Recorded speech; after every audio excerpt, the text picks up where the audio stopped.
Hello and welcome to our weekly look inside Syria. I'm Hazm Seeker. Well, with all the fighting that continues daily in Syria, one thing that often goes unreported is who controls the country's oil and gas. Syria is a minor oil producer on the global scene. It accounts for less than 1% of the world's output. But petroleum has been a vital export component for the country. It once represented a billion-dollar industry that accounted for more than 25% of the country's economic output. But after more than 2 years of civil war, the oil and gas fields are now being fought over by the governments and between rival rebel groups. But today, production has fallen by 95%. We'll be discussing how all of this affects the Syrian conflict with our guests in a moment. But first, here's Dominic Kane. The oil fields of Deir ez-Zor province. Just 3 years ago, this area was supplying many thousands of barrels a day for the national economy. Now the rebel al-Nusra front is active here, doing deals with local tribes and controlling as many oil fields as it can. But several remain with unclear ownership, and that has allowed an illicit trade to flourish. I ask that either the Free Syrian Army or Jabhat al-Nusra come to our aid immediately to help us protect this oil field from thieves. The need to get fuel has forced some people to refine the crude with their bare hands. The contrast with Syria's pre-war oil output is stark.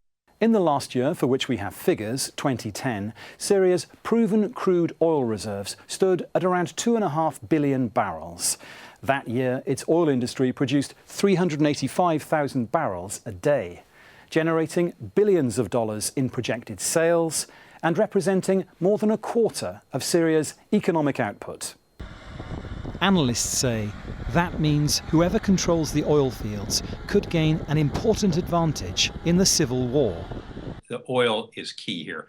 Everybody is scrambling for money and arms today. The whole purpose of Obama and the West funneling arms to the FSA is theoretically for them to drive out the more radical jihadists and to establish themselves. And that means buying loyalty with money. Whoever gets the oil is going to be able to buy that loyalty in the long run. Syria's oil and gas fields are concentrated mostly in the lightly populated east and northeast of the country. A network of pipelines connects them with the main population centres to the west, and any interruption to the supply means millions of Syrians go without power. So chaotic is the situation in some places that the Assad government and the rebels have reportedly done deals with each other to allow both sides access to oil and gas. The international demand for Syrian oil was once high, but the global embargo changed all that. Now, one of Syria's most invaluable assets is being squandered in the name of war. Dominic Kane for Inside Syria.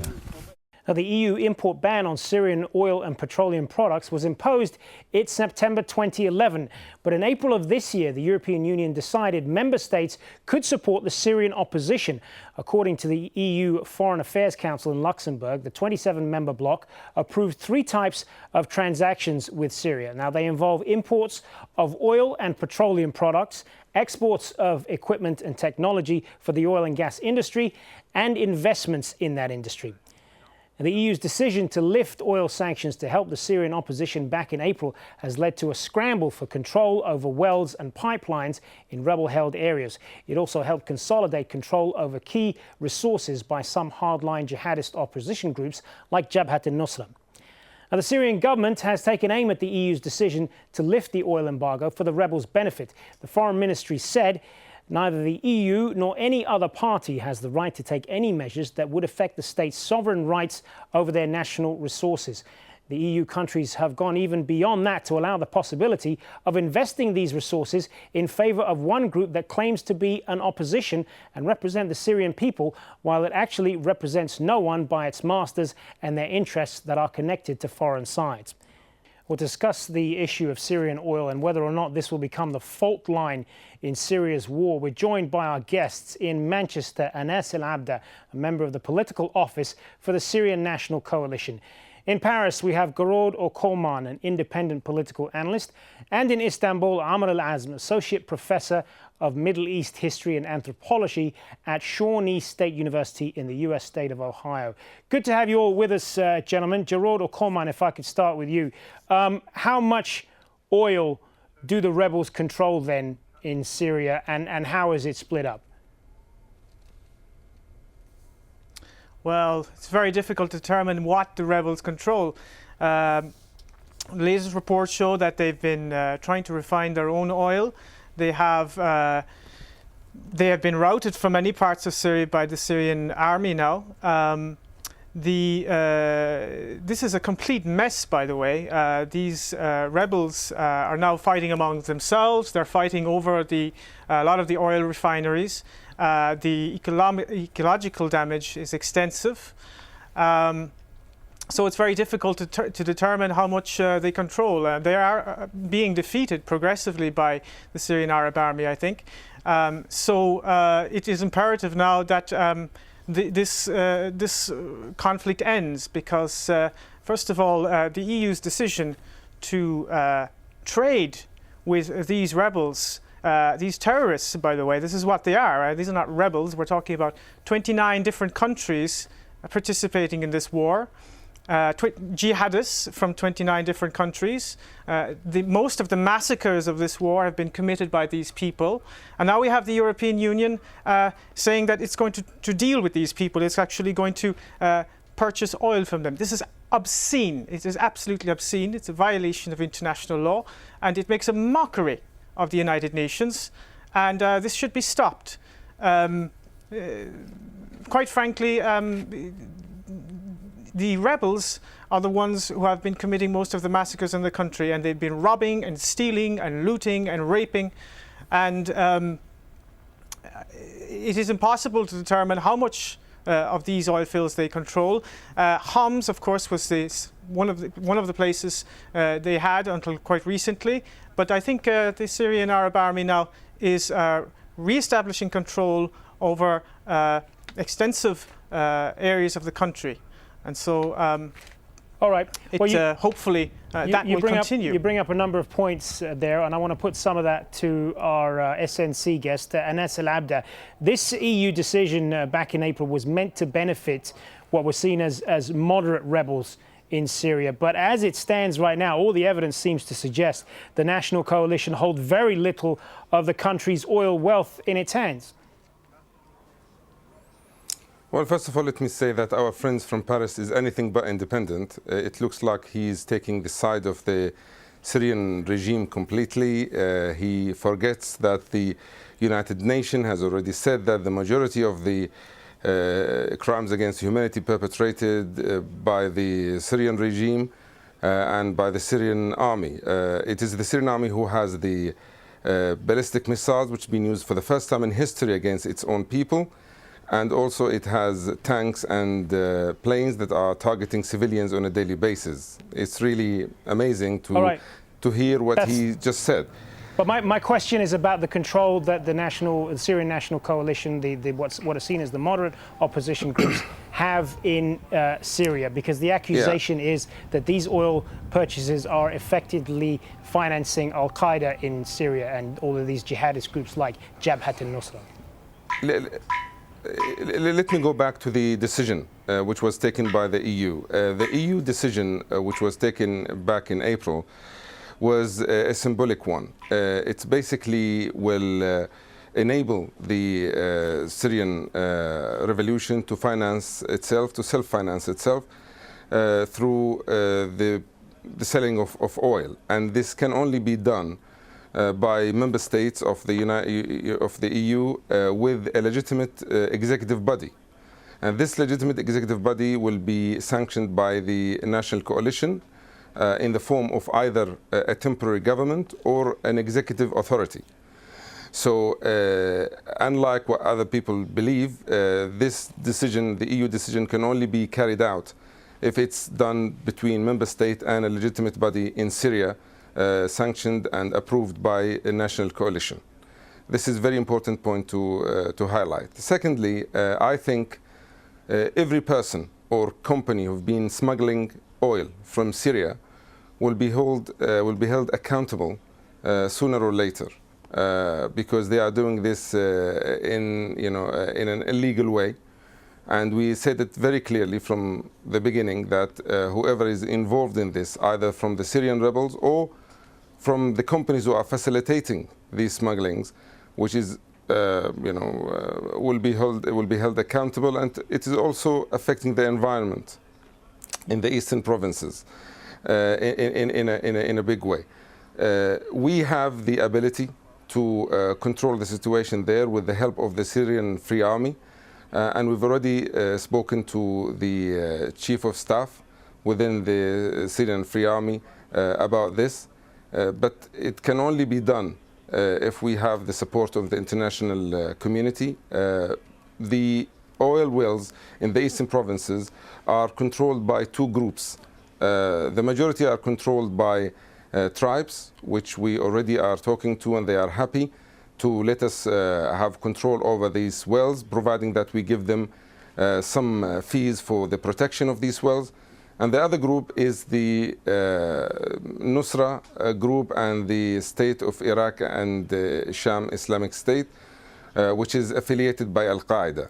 Right. These people, we have two options with them. We either reason with them and they basically give us the control of these oil wells, or we have to go it. We have to fight our way through. I want to get Amr al-Azm's view on this now in Istanbul. What is your take on how the implications of all of this, and how important is the issue of oil in this conflict for both sides? Right. Well, let me start by saying that our friend in Paris really needs another lesson in contemporary recent history of Syria. But that aside, let me reframe the conversation.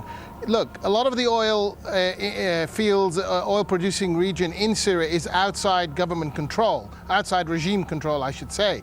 But that does not necessarily mean it is in the hands of the coalition either. As al-Abdah quite rightly pointed out, it's in the hands of local individuals, local tribes who've happened to basically have, liberated those oil wells, in addition to some of those Islamist movements, such as al-Nusra, such as Dawlat al-Iraq with Sham, and so on and so forth.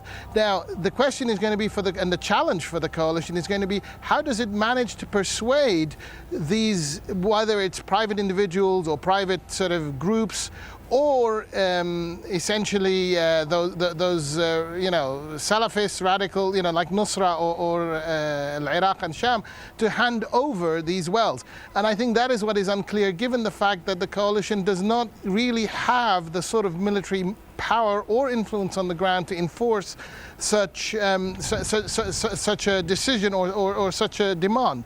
That said, also, the coalition has put as part of its plan that it intends to finance itself and make itself less dependent on the international community and on the whims of the international community, I'd say, by being able to sell this oil. So this is a major challenge for them. And finally, one other component that you need to factor in is that the regime so far has not shelled, bombed, or scudded the oil fields, not because it is particularly worried about them or because it cares about them. It has not done so because the very people who are holding these are actually also supplying the regime, and we know this for a fact, with at least a portion of the products of these oil wells. So if the oil wells are taken over by the coalition, if they are no longer providing the regime access to oil and gas, then the regime is surely going to basically start to shell these. They will set them on fire. They will destroy the installations that are refining and providing this material. And these are real major challenges that the coalition, if it intends to really take over these installations and make use of the revenues from them to help fund themselves and support themselves, then these are major challenges they're going to have to address and find ways to address before they can actually really make use of them. Gearoid O Colmain, if I could turn back to you. I know you want to respond to what you've just been hearing here, but I also want to ask you as well, is anyone in Syria in a position to challenge the control that groups like Jabhat al-Nusra have on these oil fields? Look, just before I answer that, just for the benefit of your guests, the Syrian National Coalition have no legitimacy. This is a coalition that was formed by Western powers to serve their interests in the Levant and in the region. And empowering them by stealing the country's resources is contrary to law. It's contrary to international law. The only legal entity right now in Syria is the legitimate government. Now, it is not legitimate, may not be morally legitimate, but it is legally legitimate. So you cannot trade with armed groups. They do not represent the interests of the Syrian people. They are, most of them, we're talking about 29 different countries fighting in Syria. Today, a report came out that stated that 17,000 jihadists are now in Syria, and half of them, almost half of them, come from Chechnya. Now, these people have no right to those resources. And they are not legal entities, and therefore this is absurd. So who has what is completely irrelevant here. The point is, these are not legal entities. These are terrorist groups, and they are terrorist groups even according to U.S. State Department reports. If you read the State Department's reports on Syria, they admit that these groups are terrorist groups. Now, FSA and Jafat and other Western and Gulf state-funded groups have no legitimacy whatsoever. Right, but regardless of what anyone thinks... it's very easy to accuse... it's very easy to accuse people who tell the truth of being pro-government. I'm Irish. I have absolutely no interest in Bashar al-Assad as a leader. I'm looking at the facts, and the facts are you're talking about terrorist groups who are now trying to get control of the country's resources. Gearoid O Colmain, I take your point about that, but regardless of what anyone thinks of these groups, the fact is that they are in control of a lot of these oil fields in parts of Syria, for better or for worse, and for that reason, they are in a better position than anyone else to win the battle of hearts and minds among the local populations there. Is anyone in a position to challenge that? They're terrorizing the local population. They've been doing it now for 2 years. These are war crimes, and these are war criminals. Well, that's your opinion, but that's certainly not the opinion of others. No legitimacy, these people. I'm going to let it's not my opinion. I'm going to let al-Azm respond to that. I can't believe you're hearing this. The guy's an Irishman. We're talking about Saudi jihadists, Chechen politics. Well, you're not used to hearing the truth, are you? All right, Gearoid, just hold on a second. Just let our guest in Istanbul respond for a moment. This is outrageous.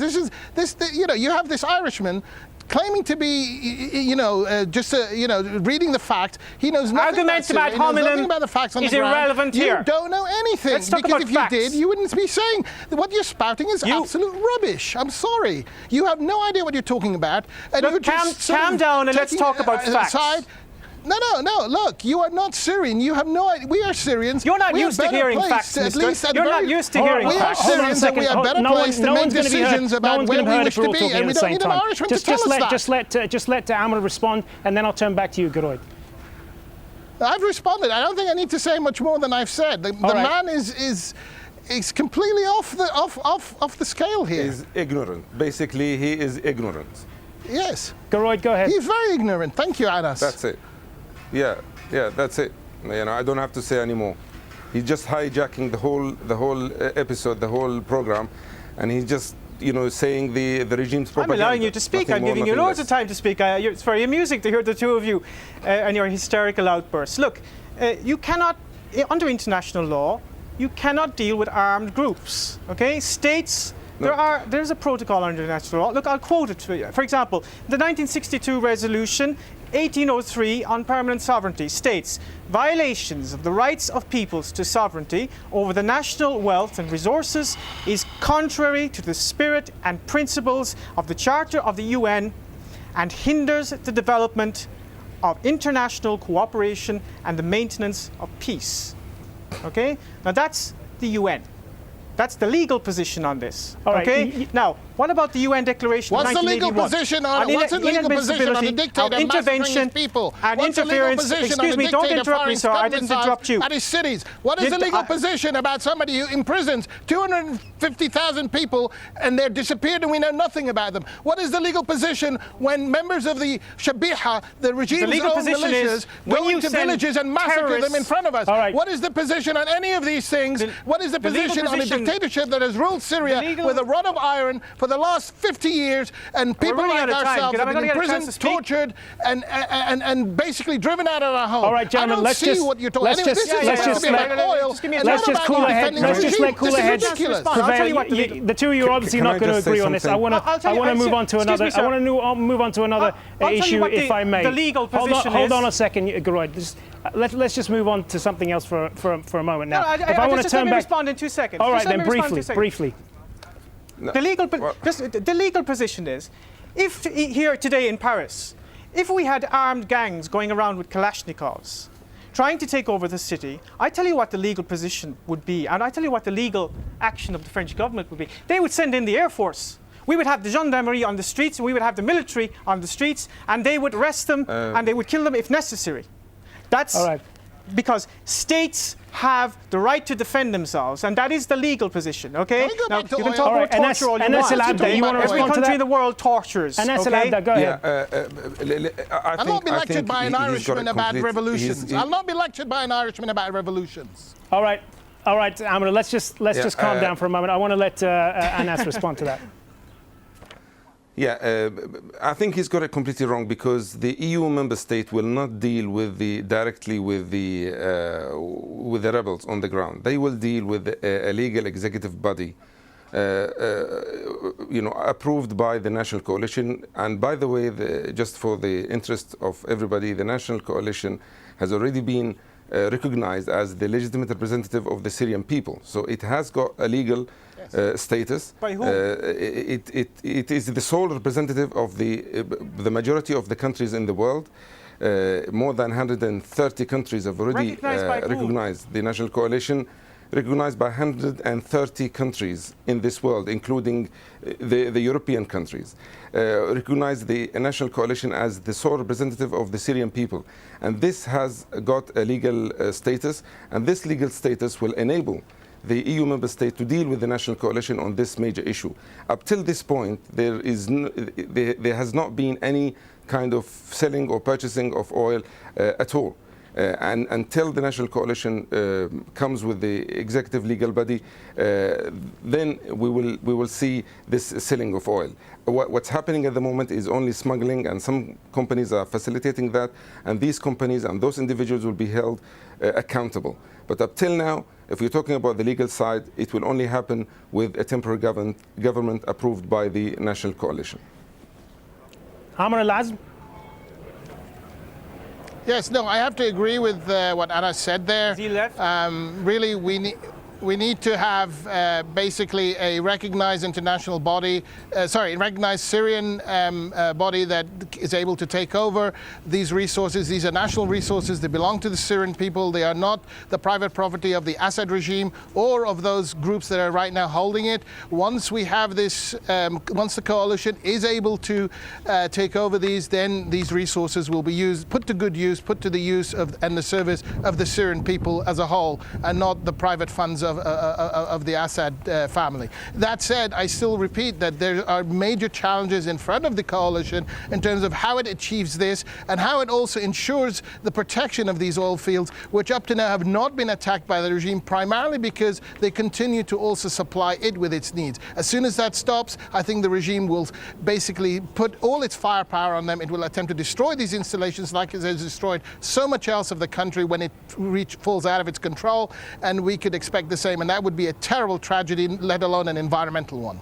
All right, Gearoid O Colmain, if I could turn back to you briefly on this, just because we've only got about a minute or so left. The point of the question that I was asking you earlier, in terms of the fact that these jihadist groups control so many of these oil fields and are able to control the populations there, is that all of the evidence suggests that they have taken the profits from these oil revenues and spread it around the people there to provide basic services. So in that sense, they have won their loyalty. Is that something, regardless of what you may think of these groups, that's something that someone else would need to challenge? Look, well, first of all, that's not true. They have been using, in fact, and the New York Times has even admitted this. I mean, if you read through the lines in the press, they tell you these things. They've been using food as a weapon in Aleppo, okay? These people use food as a weapon. They terrorize the local population. In fact, they even boast about it. You can go on YouTube, you can watch it. They love it. They put it on for their friends. They put it on for in order to entice more people to come and join them. Okay? I haven't seen one crime proved yet by one crime that has been proved. All right, we've got to leave it there. We could certainly spend a lot longer talking about this, but unfortunately, literally thousands of crimes by the so-called Gearoid O rebels. Colmain, we are out of time. I want to thank all three of our guests, Anas al-Abdah in Manchester, Gearoid O Colmain in Paris, and al-Azm in Istanbul. Thank you very much for your time. And thank you for joining us. Remember, Al Jazeera has extensive coverage of what's going on in Syria, not just on this program, but in our news broadcasts and online at aljazeera.com. I'm Hazem Seeker. Thanks for watching Inside Syria. Bye for now.